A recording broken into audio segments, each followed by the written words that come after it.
Senator Hirono, please. Thank you, Mr. Chairman. Mr. Keohane, is that how your name is pronounced? Keohane. Keohane, ma'am. because it looks distinctly Hawaiian to me. I get that often. You get that a lot, don't I you? get that a Because lot, in yes. Hawaii we would say Keohane. She means that as a compliment. And I take it as a compliment. Yes, Keohane. So welcome to both of you. To ensure the fitness of nominees to serve, I ask the following two questions of all nominees who come before any of the 5 committees on which I sit, and these are foundational questions, so I will ask you both.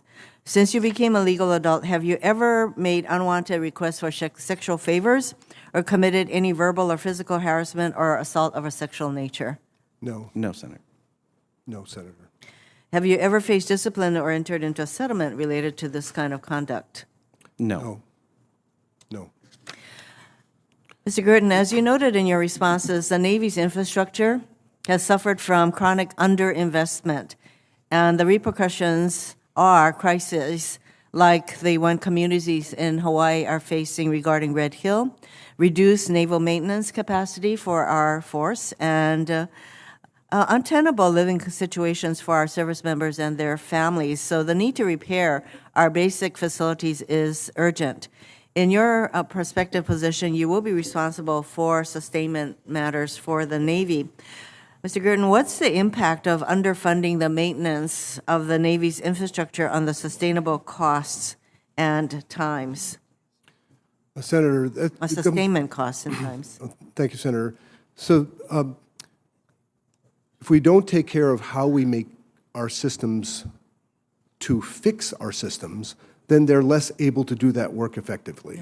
That comes under the general context of technical debt. And it's something we always have to keep our eye on, but unfortunately it appears that we've let our eye off the ball in that area. The reason we've got now these new programs like PSYOP and other efforts that are going on there in Hawaii to improve that infrastructure so we can do a better job of taking care of the people that are going to do this work.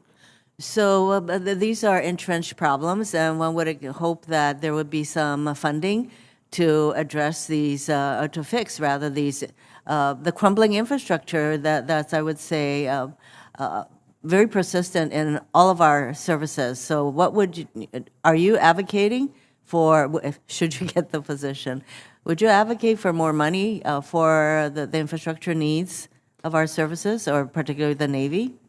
Senator, it is absolutely my intent to go and visit these different shipyards and these activities and see for myself what their conditions are and talk to the teams that are working on these programs like PSYOP and find out if they are appropriately funded and if we need to come back and talk to Congress about getting additional resources if required. Well, PSYOP, thankfully, it is a 20-year program, and we have to make sure that we continue to fund the modernization, et cetera, of our shipyards. But for example, Red Hill had very little to do with our shipyards, and yet these were, this is infrastructure built in World War II. So my hope is that the Navy and indeed our entire military will assess the infrastructure needs to make sure that our pipes are not bursting, our electrical systems are in place, and I would look for you to do that for the Navy. Mr. Keohane, in your prospective role as Assistant Secretary of Defense for Manpower and Reserve Affairs, it will be imperative for you to examine all ways to improve the quality of life for our service members and boost retention and recruitment. Both of you have talked about that. A top reason service members leave the force, particularly women, are the additional challenges a life of uniformed service has on family planning. If confirmed, what would you do to address recruitment and retention concerns across the force? And I'd like you to respond to cryptopreservation as a fertility tool for service members which they could use if they wish to have children in the future, and that certainly, I would say, that could add to the retention and recruitment arguments for our military. So can you, would you support cryovision, which, by the way, the British Armed Forces provides to their members? Excuse me, Senator, I truly believe that providing quality health care to all of our service members is certainly critical and important.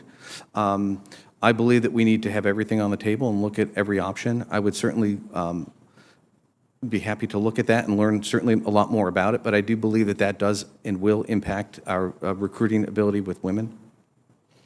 Yes, and I would ask you to familiarize yourself with what the British Yes, ma'am. Armed Services does, and they provide this kind of option for women and men in their services.